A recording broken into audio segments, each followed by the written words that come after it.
Okay start करते हैं। And अभी चैट बॉक्स थोड़ी देर के लिए मैंने ऑफ कर दिया। सो थोड़ा मैं जब एक्सप्लेन कर दूं देन फिर मैं आपको बताता हूँ, ठीक है, किस तरीके से ये होगा।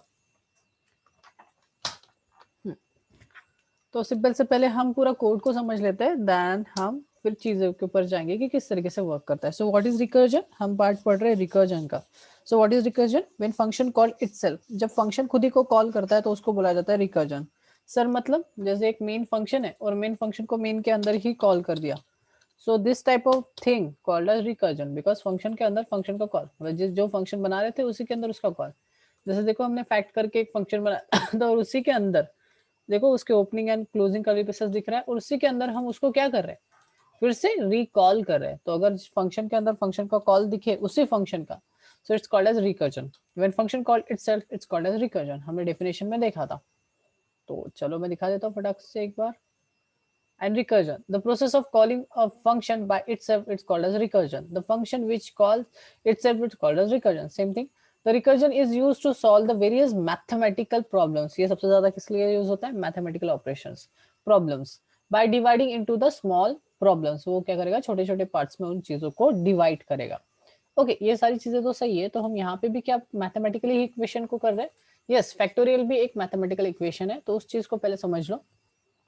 जो लोगों ने कल का क्लास किया है उनको पता है कि फैक्टोरियल्स क्या है, जिनको नहीं पता और जिनको पता है रुक जाओ थोड़ा, ठीक है। सो अगर कोई भी नंबर है, सपोज मैंने 5 कंसीडर किया, तो 5 का फैक्टोरियल कैसे निकलेगा, 5 देन लेसर नंबर, 5 से कम क्या है, 1 से कम अगर करो तो 4 आता है, 4 से कम क्या है 3, 3 से कम क्या है 2, 2 से कम क्या है 1, कहाँ तक जाना है 1 तक जाना है। मतलब कोई भी नंबर हो उससे लेसर नंबर से मल्टीप्लाइड करते जाओ और आपको मिलेगा। अब ये एक्चुअल चीज ऐसे ही करते हैं हम, अगर टेक्निकली मैं बोलूँ, अगर आप मैथमेटिक्स भी किए हो तो आप ऐसे ही करते हो, पर एक्चुअल में आप ऐसा नहीं करते हो। आप कैसे करते हो, 5 into 4 करते हो, देन जो भी आंसर निकलता है उसको फिर मल्टीप्लाई करते हो। सो 5 into 4, हाँ अभी यहाँ पे इनपुट चाहिए तो अब यहाँ पे चैट विंडो यूज करो। 5 into 4, या रिकॉर्डिंग स्टार्टेड है। 5 into 4, चलो जल्दी जल्दी। Okay good. 20, okay 20 into 3, because इनका हो गया तो फिर इसके साथ ना 60, गुड। 60 into 2, 80 कहाँ से आ गया भाई, 60 into 2, 120, और 120 into 1, 120। तो ये भी आपको समझ गया कि 1 से नीचे क्यों नहीं जाते, बिकॉज 1 से नीचे जाएंगे तो 0 हो जाएगा। क्या हो जाएगा, 0। तो ये पूरा मैटर 0 हो जाएगा, तो ऐसा तो नहीं चाहिए, राइट। तो what is the factorial of 5 is 120, it is a factorial. Same चीज आपको कोई भी नंबर का बना निकालना है तो आप इस तरीके से आप निकाल सकते हैं। सपोज अगर मेरे को 3 का निकालना है, और भी छोटा ले लेते हैं 3, तो 3 into 2 into 1, एकदम इजी। 3 into 2, 3 into 2, ओके मेरे को कंफर्म करना था ना। 6 into 1, 6, so factorial of 3 is 6। तो इस तरीके से हमें फैक्टोरियल निकालना पड़ता है, पर एक्चुअली ऐसा लिखा ऐसा जाता है, पर एक्चुअल में हम जो करते हैं उसको बड़े प्रॉब्लम को छोटे पीसेस में, छोटे चीजों में कन्वर्ट करके हम एक्चुअल मैनिपुलेशन करते हैं। ओके सेम चीज हम यहाँ पे भी करने वाले। तो हम ये वाली चीज को समझते थे पूरे प्रोग्राम को कि किस तरीके से पढ़ने का तरीका है, कैसे अगर पहले से प्रोग्राम किसी ने लिखा है, राइट करके रखा है, तो हम पढ़ेंगे कैसे। तो सबसे पहले तो आप देखो कि आपका मेन मेथड कौन सा है। सबसे पहले मेन मेथड देखना, कोई भी मेथड हो, सॉरी फंक्शंस आपको बताया था मैंने। सो कोई भी फंक्शंस हो उनको मत देखो, सबसे पहले मेन फंक्शन को देखो जो आपको दिखेंगी मेन करके, ठीक है। देन वहां से स्टार्ट करो रीड करना कि ये क्या है। तो यहाँ पे दिख रहा है हमें 2 वेरिएबल बनाए, एक का नाम है नम और दूसरे का नाम है एफ, चलेगा कोई बात नहीं, एक नम है और एक एफ है, ठीक है 2 वेरिएबल बने। देन क्या किया, इंटर अ नंबर, मतलब यहाँ से यूजर के इनपुट लेने के लिए हमने ये चीज दिखाई है। देन यूजर से नंबर ले रहे हैं और उसको किस में रख रहे हैं, नम टाइप के वेरिएबल में। तो हमने कंसिडर किया था कि हम 5 रखेंगे, यूजर से हम 5 लेंगे। देन हमने क्या किया, एफ, तो ये एफ है जिसमें आंसर आएगा बिकॉज इक्वल्स टू लगा है। देन क्या यूज किया है, फैक्ट। फैक्ट क्या है ये चीज, तो फैक्ट एक फैक्टोरियल का हमने एक फंक्शन बनाया था जिसका नाम हमने फैक्ट रखे थे, ओके। वो एक आर्ग्यूमेंट ले रहा है, क्या ले रहा है, आर्ग्यूमेंट या फिर पैरामीटर्स भी बोल सकते हो। जैसे नम मतलब यूजर जो भी डालेगा, मतलब 5, वो चीज किस में चली जाएंगी, इसमें, इस एन में, मतलब एन में क्या आएगा 5, ओके। ओके देन क्या है, फिर जो भी आंसर हमें एफ में मिलेगा उस आंसर को हम प्रिंट करा देंगे नंबर के साथ, मतलब 5 एंड उसका जो फैक्टोरियल है 120 वो प्रिंट कराएंगे वैसा। बट ये 120 आएगा कैसे, उस चीज को हमें डिस्कवर करना है, उस चीज को हमें पता करना है, ओके। कंसिडर करो कि ये फंक्शन कॉल हुआ, तो चलो फैक्ट कॉल करते हैं।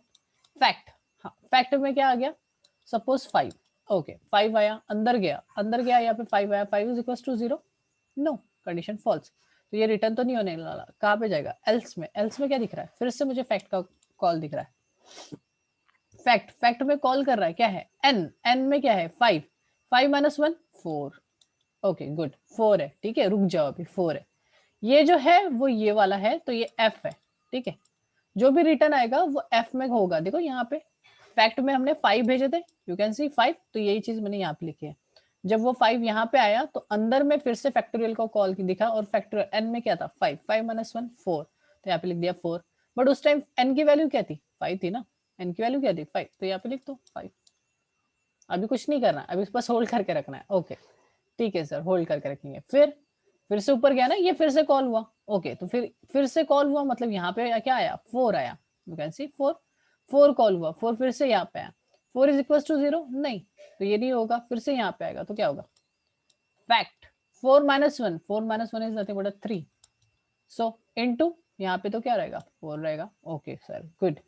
फिर से ये फैक्टोरियल कॉल हो रहा है, तो इस टाइम एन की वैल्यू क्या है 3 है, फिर से यहाँ पे आएगा 3 को चेक करेगा, 3 इज इक्वल टू 0, नो, फिर से यहाँ पे आएगा, फिर से क्या होगा फैक्ट, तो ये तो सर ये तो कब होगा कब, चलो देखते हैं ना कब होता है, यहाँ पे आ गया 3, ओके फिर ऊपर गया, बिकॉज 2, इस बार एन की वैल्यू क्या आएगी 2, 2 को फिर से चेक किया जाएगा, 2 इज इक्वल टू 0, नो, फिर से यहाँ पे आएगा फैक्ट 2 माइनस 1, सो 1 इंटू 2, ओके फिर ऊपर गया, अब इस बार क्या है 1, 1 इज इक्वल टू 0, अरे नहीं यहाँ पे फिर से false, 1 is not equal to 0, फिर से आएगा इधर, और इस टाइम क्या आएगा फैक्ट, हाँ 1 माइनस 1 0, अब इस बार क्या पास हो रहा है 0, हाँ अब है असली तामझाम कि अभी इस बार आया मेरा 0, ओके एन में आया 0, 0 is equal to 0, sir condition satisfied, अब ये 1 रिटर्न होगा, बिकॉज यहाँ पे तो नहीं जाएगा ना, ये कंडीशन सेटिस्फाइड मतलब 1 रिटर्न,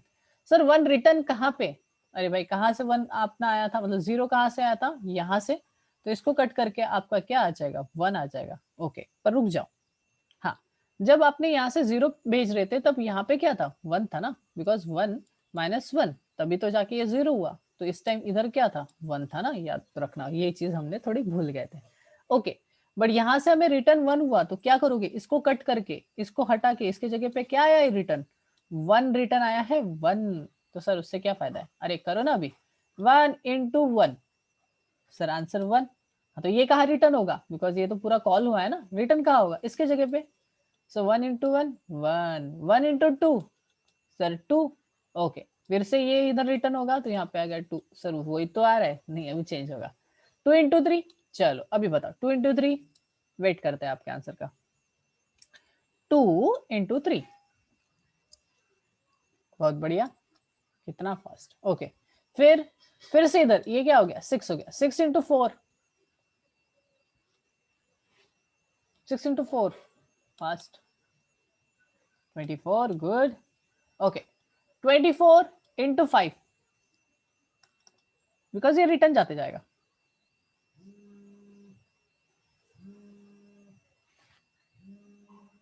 या হ্যালো আমি পৌঁছলো হুম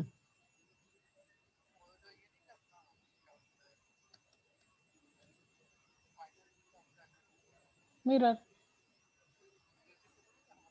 हाँ हाँ हाँ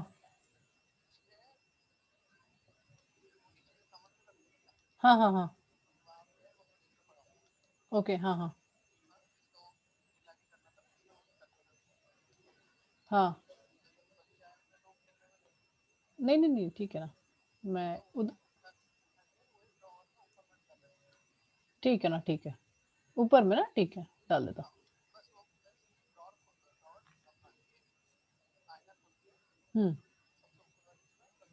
ठीक है ना, ठीक है कर तो थोड़ा मैं क्लास घेतो आहे, क्लास घेतल्यावर करतो मैं, हाँ ठीक है, ओके तो ये समझा, हाँ ये वाली चीज समझी कि ऊपर से गई, आपने देखा किस तरीके से हुआ, बिकॉज 120 कोई भी एंगल में वो डायरेक्टली नहीं आता था, वो रिटर्न रिटर्न होगा इंटरमीडिएट स्टेट को वो सेव करेगा, दैट्स वाई रिकर्जन जो है वो थोड़ा सा समझने में इजी है, बिकॉज मैंने आपको समझा दिया, बट अगर डायरेक्टली देखोगे तो नहीं समझेगा, खुद का लॉजिक लगाने जाओगे तो भी नहीं लगेगा। स्ट्रेट फॉरवर्ड, इसको टाइम लगता है, ये जो चीज है ना जो मैंने बताया इतने इजी वे में, इस चीज को करने में थोड़ा टाइम लगता है, इसको प्रैक्टिस मस्ट है। इसको आप 2-4 एग्जाम्पल खुद से करोगे ना तब होगा, है ना। एक या 2 एग्जाम्पल मैंने दिया हुआ आपको गूगल ड्राइव, गूगल क्लासरूम में, तो इसको चीज को करोगे ना तभी होगा। अगर आप डेटा स्ट्रक्चर आप सीखना चाहते हो तो ये चीज तो मस्ट है, बिकॉज आपको रिवर्स फेचिंग आना चाहिए। बिकॉज देखा ना आपने, मैं जब तक नीचे नहीं आया, लास्ट तक नहीं आया, तब तक मैं ऊपर नहीं गया, और फिर मैंने करना चालू किया कैलकुलेशन, तब जाके आपका 120 आया, और 120 फाइनली एफ में जाके स्टोर हुआ और वो प्रिंट हुआ। तो हमने ये भी देखे कि इसमें इंटरमीडिएट स्टेट को वो क्या करता है, सेव करता है। That's why it's have a problem. यहाँ पे क्या आती है, प्रॉब्लम आती है, बिकॉज रिकर्जन में मेमोरी यूटिलाइजेशन ज्यादा होता है। सो वेट अ सेकेंड, हाँ ओके, थोड़ा मैं डिलीट कर देता हूँ। ठीक है, ये चीज समझ गई आपको, मैं यहाँ पे रिमूव कर रहा हूँ एंड मैं आपको पढ़ के बता देता हूँ।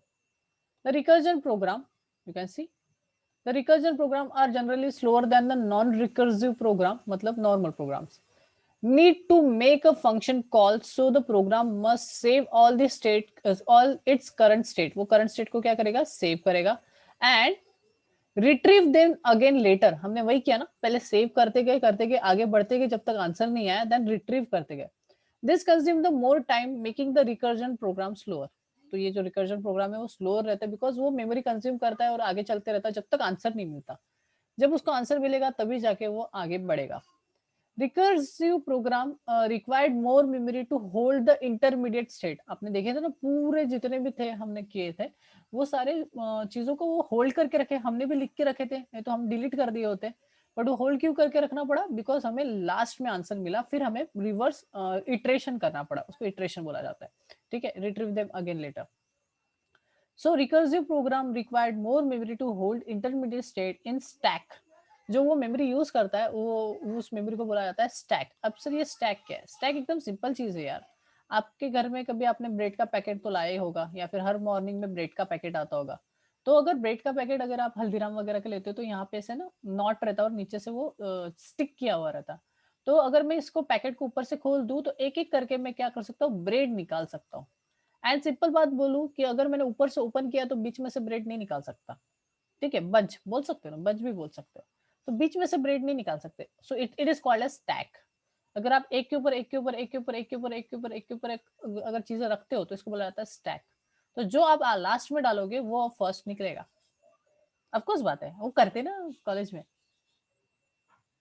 फर्स्ट इन लास्ट आउट बोल सकते हो, लास्ट इन फर्स्ट आउट ये भी बोल सकते हो, दोनों are correct, both are correct, दोनों गलत नहीं हो, दोनों सही हो। ठीक है, जैसे हम करते थे ना, मैम ने बोला हाँ असाइनमेंट सबमिट करो तो सब बुक रखते थे, तो फिर अपन क्या करते थे, हाँ बीच में नीचे डाल, नीचे नीचे क्यों नीचे, बिकॉज जो लास्ट रहेगा उसके पहली बुक कॉपी चेक होगी, right. So that's why it is called as stack, because यहाँ पे जो लास्ट में होता है, लास्ट में सबसे ऊपर जो रखता है वो सबसे पहले निकलता है। सेम चीज थी, आपने देखा ना, सेम चीज। Okay, so recursive program required more memory to hold the intermediate state in a stack। ये चीज है स्टैक, स्टैक एक मेमोरी होती है। Non recursive program don't have any intermediate state. Non recursive program straightforward रहते हैं, उसके बीच में कोई ही स्टेट वेट नहीं रहती। Has they don't required any extra memory, उसमें कोई भी एक्स्ट्रा मेमोरी कोई रिक्वायर्ड नहीं होती, पर रिकर्सिव प्रोग्राम में होती है। सो that's why this is the disadvantages. तो याद रखना, अगर आपके पास सिर्फ मैथमेटिकल प्रॉब्लम्स के लिए चाहिए तो ही आप रिकर्सिव प्रोग्राम को यूज करोगे, अदरवाइज सादा सा अगर आपको फॉर लूप मतलब लूपिंग के लिए चाहिए तो उस टाइम मत करो। ठीक है, स्ट्रेट फॉरवर्ड आप खुद ही समझ जाओगे। ठीक है, हाँ थोड़ा सा आपको थोड़ा मतलब क्या बोलते हैं, कंफ्यूजिंग बोलो या डिफिकल्ट लग रहा होगा रिकर्सिव, बिकॉज यूजिंग इतने जल्दी नहीं होती। मेरे को भी जब मैंने स्टार्ट किया ना जर्नी, मेरे को भी बहुत लोगों ने बोला रिकर्सिव रिकर्सिव, तो स्टार्टिंग में तो मेरे को भी नहीं समझा बिकॉज नहीं समझता था उस टाइम नहीं रहती ना उतना, तो टेंशन मत लो, डरो मत, आगे बढ़ो, पढ़ो पढ़ो पढ़ो, आगे बढ़ो, कुछ नहीं होता, डरो मत। जब तुमको लगेगी ना चीज, मैं खुद बोल रहा हूँ, झक मार के पढ़ोगे तो टेंशन मत लो, आगे बढ़ो। ठीक है, तो बस कंसेप्ट याद रखो, ये जो कंसेप्ट बताया वो याद रखो। व्हाट इज रिकर्जन, रिकर्जन मतलब फंक्शन खुद को कॉल कर ले तो उसको बोल देना रिकर्जन। नेक्स्ट किस लिए यूज होता है? मैथमेटिकली ऑपरेशन के लिए। और आपके प्रोग्राम में कितना ही मैथमेटिकल ऑपरेशन आएगा, अगर बेसिक कर रहे हो तो बिल्कुल नहीं आएगा। हाँ भाई, मल्टीनेशनल कंपनी में कर रहे हो तो वहां पे अकेले तो तुमको नहीं करना है, सो डोंट वरी, तुम्हारे साथ बहुत लोग रहेंगे और एज अ बिगिनर ही घुसने वाले हो, और जब आप प्रो हो जाओगे तब आपको ये कंसेप्ट समझ में आ जाएगा, तो डरने की बात नहीं है। But as a interview prospective ये चीज समझ लेना, बिकॉज ये चीज पूछी जाती है। कुछ नहीं तो फैक्टोरियल वाला तो भी घोट लेना, ये क्वेश्चन तो पूछा ही जाता। फेवरेट क्वेश्चन है उन लोगों का, बिकॉज पता है उनको कि बिगिनर जो है वो, उनको ये चीज समझ में ही नहीं आती। अरे हम क्वेश्चन पूछते तो हमको पता है कि इस चीज को अगला वाला एक्सप्लेन नहीं कर सकता। मैं फैक्टोरियल का नॉर्मल सा ये पढ़ाने के बाद भी मैं फैक्टोरियल का प्रोग्राम बोल दूं ना, तो आपके इसमें से ये सड़ा सा प्रोग्राम भी नहीं निकलेगा, मतलब मैं कर नहीं पाऊंगा। तो इस चीज की प्रैक्टिस करो यार। 3-4 गिने चुने प्रोग्राम है जो इंटरव्यू में पूछे जाते हैं, वो भी तुम लोग प्रैक्टिस नहीं करते। कितने कितना आना, मतलब आता बहुत है, हाँ बहुत बता दे, हाँ सर मैंने वेबसाइट बनाई। अरे ठीक है भाई, तू इंटरव्यू तो क्रैक कर ले। क्या करूं मैं तेरे वेबसाइट बनाने का, अगर मैंने टेक्निकल क्वेश्चन पूछ लिया और आपने नहीं आंसर दिया, क्या करूं मैं? कुछ नहीं कर सकता ना। सेम चीज है, ठीक है। तो थोड़ी सी चीज, थोड़ा ट्रिक करना पड़ता है इंटरव्यू में, तो बिकॉज अगर मैंने बोला फैक्टोरियल और आपने फैक्टोरियल निकाल दिया तो मेरे को सेकंड क्वेश्चन ही नहीं है, अरे भाई जो बताया था वो कर लिया ना उसने। तो उतना रेडी रहने का, बिकॉज आप बोलोगे वेबसाइट बनाया तो ठीक है ना भाई, यूट्यूब पे बहुत लोग बैठे हैं। आपने कोई नया काम नहीं कर लिया, ठीक है, बिकॉज वेबसाइट वेबसाइट अभी नॉर्मल हो गया, ठीक है। थोड़ा सा वेबसाइट थोड़ा ट्रेंडिंग में होनी चाहिए अगर आप वेबसाइट भी बना रहे हो तो, ठीक है। Next one is storage classes, कोई इशू नहीं। हाँ, इसमें कोई इशू होगा तो मेरे को पहले पूछ लो, मैं रुक जाता हूँ 2 मिनट, देन फिर ऐसा नहीं है कि मैं घाई में कंप्लीट ही कर दूंगा डे। हुआ तो दिवाली के बाद करेंगे, कोई इशू नहीं है। पहले यहाँ पे ये चीज अगर प्रॉब्लम है तो मैं फिर से उसको मैं रिपीट कर सकता हूँ। एनीवन हैव एनी डाउट तो मैं ये प्रोग्राम को फिर से एक बार ले सकता हूँ, कोई इशू नहीं है। आपका इनपुट इंपॉर्टेंट है बिकॉज आप लोगों को पढ़ना है, मेरा तो हमेशा का ही है। यस नो कंटिन्यू, कुछ आपकी तरफ से इनपुट एक बार फिर से कर ले, कोई इशू नहीं है। हिमांशु के साथ कितने लोग हैं?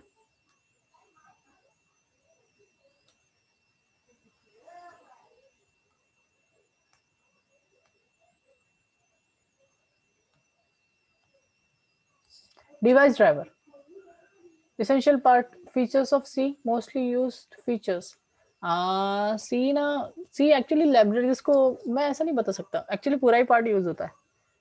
तो रिकर्जन वगैरह भी सब कुछ यूज होता है यार, वो तो डिपेंड है कि आपको क्या सॉफ्टवेयर है और क्या प्रोग्राम, क्या चीज करना चाहते हो, ठीक है। तो ऐसा कुछ ऐसा कि भाई बस वेरिएबल ही यूज होंगे, एरे ही यूज होगा, इतना ही पढ़ ले, ऐसा कुछ नहीं है। क्वेश्चन किसी पे भी आ सकता है एंड एक्चुअल यूज किसी कुछ भी हो सकता है जो मैंने किया वो आपके लिए कुछ अलग हो। तो ये तो प्रोग्रामिंग है, ऐसा मैं करेक्ट नहीं बता सकता भाई इतना ही पढ़ ले। हाँ, अगर आप बोलोगे कि श्योर शॉट सर अगर सी में पढ़ना है तो कितना पढ़ू यार, सी भी तो वास्ट है, अरे जितना मैं पढ़ा रहा हूँ उतना ही पढ़, खत्म हो गई बात। तू अगली हायर लेवल लैंग्वेज पढ़, इसमें टाइम वेस्ट मत कर। हाँ, तुझे सी में ही करियर सॉरी बनाना है तो इधर ही कर, इसमें बहुत सारी चीजें पढ़ने लायक, इतना ही नहीं है जितना मैं आपको पढ़ा रहा हूँ, इससे भी ज्यादा है। ये मेरा सिर्फ कैसा है कि बेस क्रिएट करो, इससे बहुत ज्यादा है। डायनामिक मेमोरी एलोकेशन वाला पार्ट यहाँ पे नहीं है, वो पेड वाले में है। डायनामिक मेमोरी एलोकेशन वो मेन पार्ट है, अगर सी का मैं बताऊँ तो मेन पार्ट है। अगर आप चाहते हो कि सी को डीप पढ़ना तो फिर, अदरवाइज नो नीड, आप C++ करो, इनफ है। जितना डेटा मैं आपको पढ़ा रहा हूँ वो इनफ है, आपको टेंशन लेने की जरूरत नहीं है। सी से अगर पढ़ना है तो सी के साथ आपको पढ़ना चाहिए। सी में क्या क्या इंपॉर्टेंट है जो हमें ध्यान में रखना है? सबसे पहले वेरिएबल समझो, देन डेटा टाइप समझो, यहाँ पे ही समझ लो, हायर लैंग्वेज में मत करो, यहाँ समझो, बिकॉज हायर लैंग्वेज में हायर चीजें हैं जो हमें वहां जाके समझनी है। सो यहाँ पे वेरिएबल्स, डेटा टाइप्स अच्छे से समझो। नेक्स्ट एरेज समझो अच्छे से, फंक्शन समझो, ये जो मैं पढ़ाया फंक्शन पूरे जो है फंक्शंस है उनको समझो। हायर लैंग्वेज में इसको पढ़ने का टाइम नहीं है, वहां पे जाके हायर टॉपिक्स को पढ़ो, ओके। फंक्शन के बाद आप स्टोरेज क्लासेस जो अभी मैं पढ़ाऊंगा उसके ऊपर ध्यान दो, बिकॉज वहां पे स्टैटिक है, स्टैटिक इंपॉर्टेंट है अगले जितने भी प्रोग्रामिंग लैंग्वेज पढ़ोगे वहां उसके लिए। देन एरे, देन स्ट्रक्चर, ये चीज है। स्ट्रिंग इतना नहीं, बट आप कर सकते हो।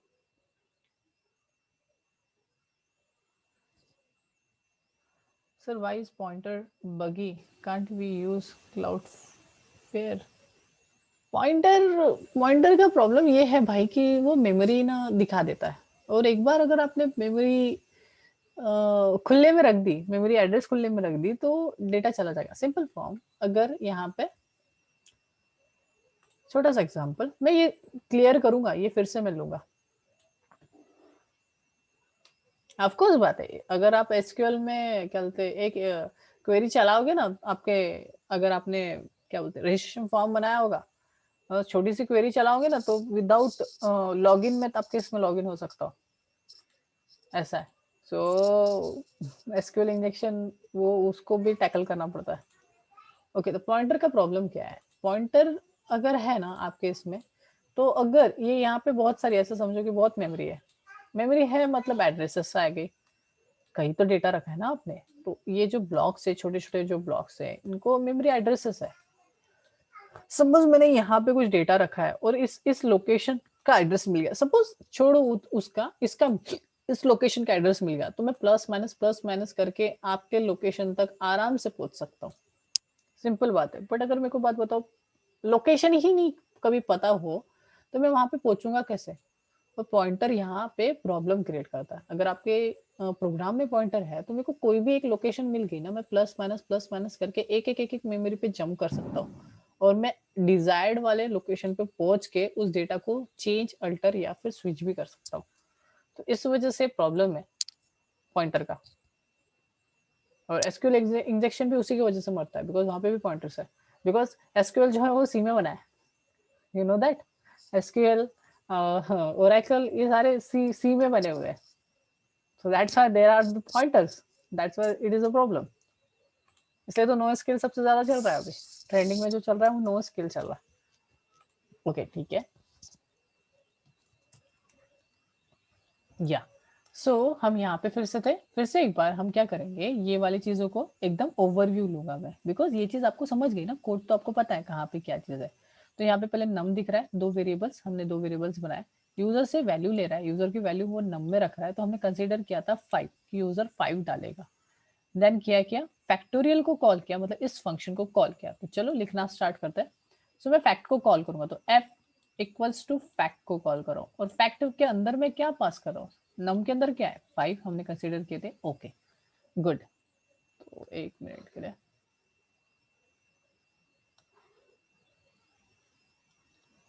ओके, फैक्ट 5 तो हमने पास किया, तो ये n की वैल्यू क्या आ गई? अब इनिशियली मैं 5 ले लिया, 5 इज इक्वल टू 0, नहीं, तो 0 तो 1 तो रिटर्न नहीं होगा, तो क्या आ जाएगा एल्स में, हमें पता है ना, इफ एल्स तो अभी हमें पता है।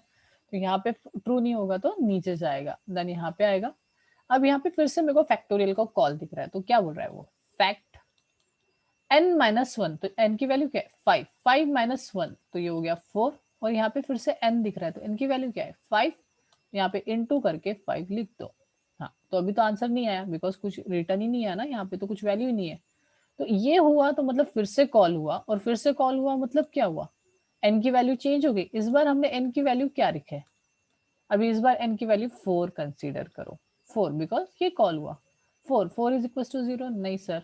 फिर से नीचे आया, 4 minus one, that is nothing but 3। Okay, so fact 3 into, और उस टाइम n की वैल्यू क्या थी 4, ये देखो n की वैल्यू क्या थी 4। ओके, फिर से इसके वक्त देखो कॉल हुआ, फिर से फंक्शन कॉल हुआ, अब क्या होगा 3 हो जाएगा।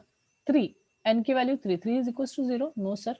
फिर अंदर आया, फिर अंदर आके यहाँ पे दिखा n इज 3, 3 माइनस वन 2, सो फिर से fact 3 minus two, 3 minus one is 2, और इस टाइम n की वैल्यू क्या थी 3, कैन सी 3। फिर से कॉल हुआ फैक्ट, तो यहाँ पे ये ना होते हुए 2 हो गया, 2, 2 फिर से नीचे आया, 2 इज इक्वल टू 0, नहीं, फिर से यहाँ पे आया, तो फिर क्या फैक्ट 2 माइनस वन, तो क्या हो जाएगा 1 आ जाएगा, 2 माइनस वन 1, एंड यहाँ पे n की वैल्यू n की वैल्यू 2। फिर कॉल होगा, फिर ऊपर जाएगा, अब इसकी वैल्यू क्या है 1। ओके, n की वैल्यू हो गई 1। ओके, 1 इज इक्वल टू 0, नहीं, फिर से नहीं, फिर से आया 1 minus one, so 1 minus one is 0, 1 minus one is 0, तो यहाँ पे आ गया 0। ओके, और उस टाइम n की वैल्यू क्या थी 1। ओके, जब 0 आया फिर से कॉल हुआ, अब यहाँ पे ये सारी चीजें हटा देते हैं, और अभी आया 0, 0 is equal to 0, yes 0 is equal to 0। क्या रिटर्न होगा? 1 रिटर्न होगा। कहाँ पे? तो कॉल कब हुआ था? ये ना, यहाँ से। तो इसके जगह पे क्या कॉल हुआ? 1। यहाँ पे आंसर आ गया, तो 1 into 1, तो ये कहाँ पे आंसर रिटर्न होगा? इस जगह पे, बिकॉज ये किसकी वजह से चालू हुआ था? इसके वजह से। तो फिर से 1 into 1 1, तो यहाँ पे भी क्रॉस करके 1। 1 into 2 2 2 into 3, तो क्या आएगा? 6 6 into 4 24 24 into 5 120, तो ये 120 देखो, ये वाला कहाँ पे कॉल हुआ था? ये वाला। तो ये 120 किस में चला जाएगा? एफ में। और हम फिर एफ को प्रिंट करा रहे, ठीक है? तो एफ को भी प्रिंट करा रहे, नंबर में तो 5 था, तो नंबर और फैक्टोरियल को हम प्रिंट कराएंगे। एक बार मैं रन करके भी आपको दिखा देता हूँ। और ये सारा जो होल्ड करके रखा था वो इंटरमीडिएट स्टेट कहलाती है। And you can see number पूछ रहा है वो, तो हम यूजर 5 डालने वाला था। And you can see 5 equals to 120, तो फैक्टोरियल ऑफ 5 इक्वल्स टू 120। तो ये चीज हमने यहाँ पे प्रिंट कराई है, नम और इसको। तो ये चीज समझा? आप चाहो तो इसका स्क्रीनशॉट मार के रख लो, बिकॉज इन फ्यूचर अगर आपको इस चीज को फिर से एज अ रिवीजन करना है तो आप इस चीज को काम में आएगा। तो मैंने आपको आउटपुट भी दिखा दिया नीचे में, तो आप इसको स्क्रीनशॉट लेके रख लो।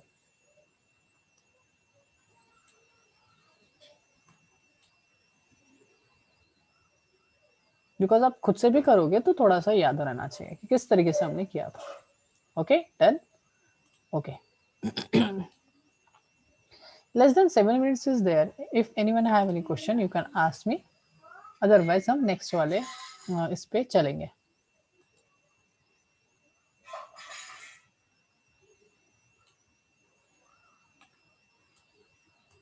And if anyone wants to go for higher language with me, अगर मेरे साथ अगर किसी को हायर लैंग्वेज पढ़ना है, ऑफलाइन भी चलेगा। अगर आप नागपुर के लोग हो तो आप ऑफलाइन भी क्लासेस ज्वाइन कर सकते हो। दिवाली का ऑफर चल रहा है, तो 40% या 45 या 50% कुछ तो ऑफ चल रहा है, मतलब सभी कोर्सेज पे, जितने भी महंगे वाले कोर्सेज हैं उनके ऊपर चल रहा है।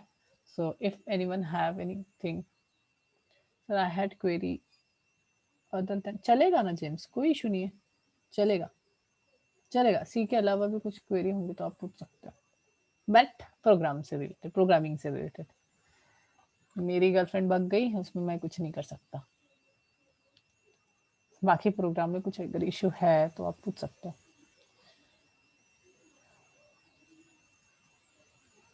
जावा के लिए बेस्ट चॉइस, गुड चॉइस, जावा और पाइथन या फिर ASP.NET अगर आप सोच रहे हो तो बहुत अच्छी चॉइस है आपकी।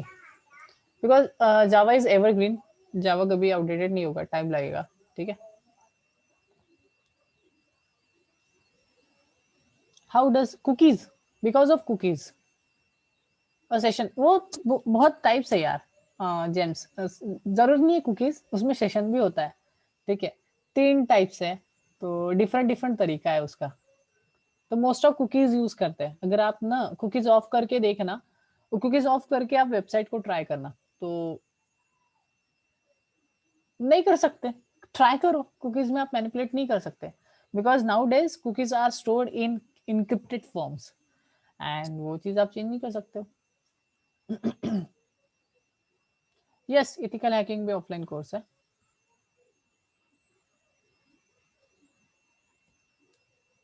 उसके लिए पहले हार्डवेयर एंड नेटवर्किंग आना चाहिए, हिमांशु।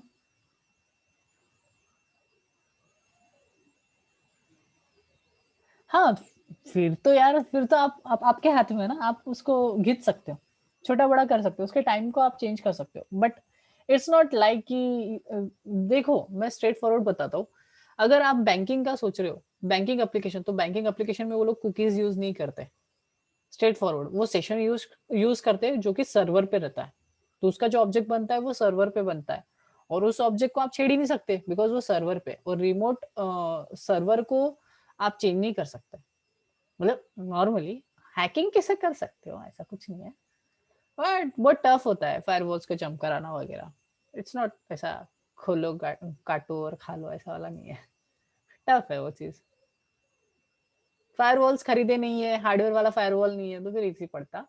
बट अगर फायरवॉल्स वगैरह तगड़े है तो फिर नहीं होता, नहीं होता, बिल्कुल नहीं होता।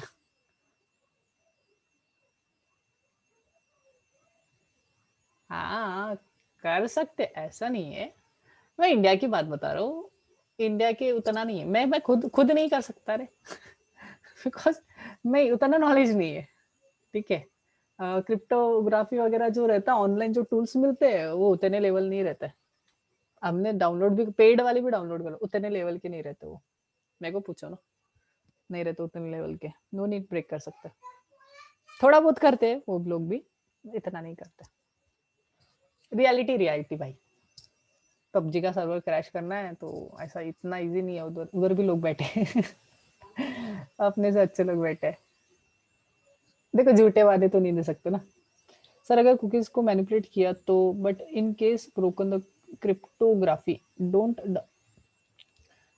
download sir, they will intent receive the TCP connection from your device।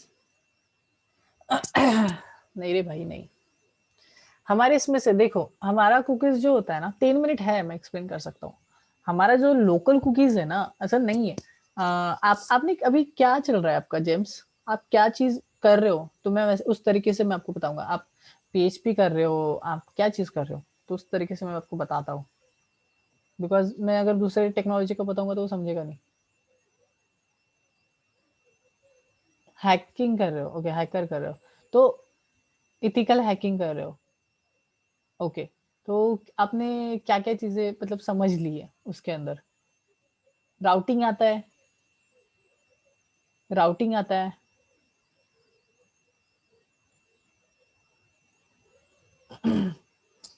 IP break करना आता है, जंप करना आता है, ये चीजें है। इंजेक्शन वगैरह बेसिक चीजें आती है इथिकल हैकिंग के। सेल्फ लर्निंग यूट्यूब से देख रहा हूँ, ऐसा कोई बुरा नहीं है, self learning is always good यार, सही बात है, ठीक है।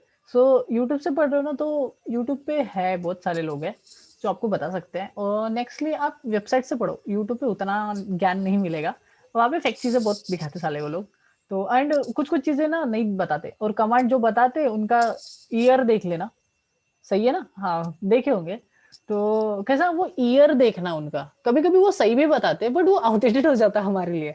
हम 3 4 5 साल पुराना देखते और वो कमांड चलता ही नहीं हमारे लिए, अरे तो भाई चेंज हो गया ना तो वो ऐसा नहीं। तो वेबसाइट पढ़ो, न्यू ब्लॉग्स पढ़ो, गूगल कैसे अपडेट करते रहता है। गूगल में बहुत सारी चीजें नहीं मिलेंगी, डार्क वेब पे जाओ, आपके लिए, बाकी लोग नहीं जानेगा बट या you can go for dark web, है ना। तो वहां पे बहुत सारी चीजें है, हमारे लिए है, तो वहां पे जाओ, उस चीजों को डिस्कवर करो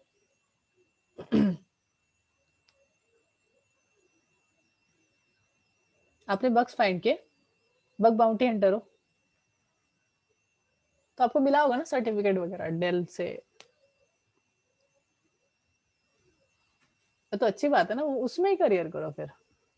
ये चीजें तो अच्छी बात है आप कर रहे हो, सी वगैरह, बिकॉज सी से आपका टेक्निकल नॉलेज बिल्ड होगा, प्रोग्रामिंग। अच्छा P5 कट गया था, अच्छा कोई बात नहीं, अच्छे लेवल पे हो फिर। सर्टिफिकेट लो, अच्छी बात है, जितना ले सकते हो ना उतना लो। अभी तो आप शायद से लर्निंग प्रोसेस में हो ना, मतलब आपका एजुकेशन ही चल रहा है। देखो कितना सही, जेम्स अभी शायद एजुकेशन लेवल पे ही और इतना कुछ कर रहा है, तो देखो बाकी लोग भी सीखो कि भाई हाँ मेरे को आता, ऐसा नहीं सर्टिफिकेट गेट करो, जहां से मिले वहां से ज्ञान लो। और वो सेल्फ लर्नर है, कितना अच्छी बात है, अच्छा लगता है ऐसा सेल्फ। मैं तो बोल रहा हूँ ना, बहुत लोग हैं जो आपको पढ़ाने के लिए आगे आते हैं, just you have to test कि कहाँ से हमें ज्ञान मिल सकता है। ज्ञान इज एवरीवेयर।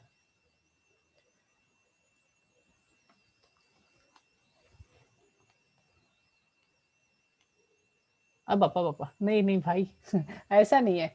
देख तेरे को कोई नहीं रोक सकता, बिकॉज तू सेल्फ लर्नर है ना, तो सेल्फ लर्नर को कोई नहीं रोक सकता, टेंशन मत ले, अच्छा जाएगा तू, बस पढ़ते रहे। Okay okay, less than 1 minute is there.